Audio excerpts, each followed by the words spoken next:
Alam group 82% share কিনে ইসলামী ব্যাংকের মালিক হয়েছিল। আমার প্রশ্ন, জামাতি ইসলাম কিভাবে ইসলামী ব্যাংকের মালিক হলো? শুনবেন কিভাবে হয়েছিল। জুলাই গণঅভ্যুত্থানের পরে মব সৃষ্টি করে পরিচালকদেরকে মারধর করে ইসলামী ব্যাংকের মালিক হয়ে যায় জামাতি ইসলাম। এবং জামাতে ইসলাম ইসলামী ব্যাংকে কিভাবে নগ্নভাবে ব্যবহার করে তার একটা উজ্জ্বল দৃষ্টান্ত নাবিল গ্রুপ।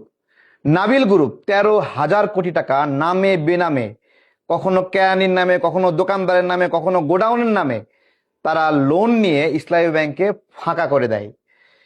ভয়ঙ্কর নভেম্বর নামে একটা রিপোর্ট হয়েছিল, মনে আছে আপনাদের? এই ভয়ঙ্কর নভেম্বর সেই নভেম্বর যার মধ্য দিয়ে জামাতে ইসলাম ইসলামী ব্যাংকে লুটপাট করেছিল। আমার একটা প্রশ্ন, এই যে যখন ইসলামী ব্যাংক জামাতের নিয়ন্ত্রণে ছিল না, তখন কি ইসলামী ব্যাংক অলাভজনক ছিল? আমার প্রশ্ন। 2022 সাল, 23 সাল, 20 সাল, 21 সাল লাভজনক ছিল, কিন্তু এই জুলাইয়ের পরে যখন জামাতে ইসলাম নিয়ন্ত্রণ নিল, কোনো শেয়ার নাই, তারপরেও নিয়ন্ত্রণ নিছে মারধর করে, মব সৃষ্টি করে। সেইখানে 3,000 কোটি টাকা লোকসান হয়েছে, কিন্তু গন্ধ ঢাকার জন্য সেটাকেও মুনাফা হিসেবে দেখিয়েছে। আমার প্রশ্ন সেখানে নয়, একটা ব্যাংক সাধারণ জনগণ আমানত রাখে, একটা রাজনৈতিক দলের হয় কিভাবে? জামাত ইসলামের আমির বলল যে ইসলামী ব্যাংক মায়ের কোল থেকে চলে গেছিল, আবার মায়ের কোলে ফিরে এসেছে। 1% শেয়ার না থাকা সত্ত্বেও শুধুমাত্র মব সৃষ্টি করে পরিচালকদের মারধর করে ইসলামী ব্যাংকের মালিক বনে গেল। বলল যে সন্তান মায়ের কোলে ফিরে এসেছে। তাহলে আপনাদের শেয়ারটা কোথায়? মব করলেই মালিকানা পাওয়া যায়, তাহলে তো ভালোই। নির্বাচনে প্রভাব খাটানোর জন্য তিলে তিলে ছক আঁকছিল ইসলামী ব্যাংক নিয়ে জামাত ইসলাম, এবং তা অডিও এবং ভিডিও আপনারা দেখেছেন যে নির্বাচন নিয়ে কি ধরনের ষড়যন্ত্র করেছিল।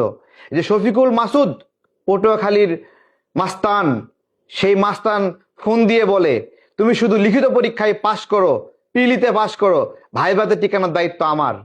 জামাতে ইসলাম কিভাবে ইসলামী ব্যাংকে নিয়োগ জালিয়াতি করেছে আপনারা দেখেন। টিভি দেবা আমাকে দিয়া, আর তুমি নিজেও চাকরি 2-3 জায়গায় ট্রাই করবা। কোথাও ইন্টারভিউ হলে, কোথাও রিটার্ন হলে আমাকে জানাবা যে ভাই আমার জন্য একটু বলে দেন। হ্যাঁ, ইনশাল্লাহ ইনশাল্লাহ। একটা একটা করে সবগুলো অডিও ভিডিও এখানে দিয়ে দিচ্ছি, আপনারা দেখেন।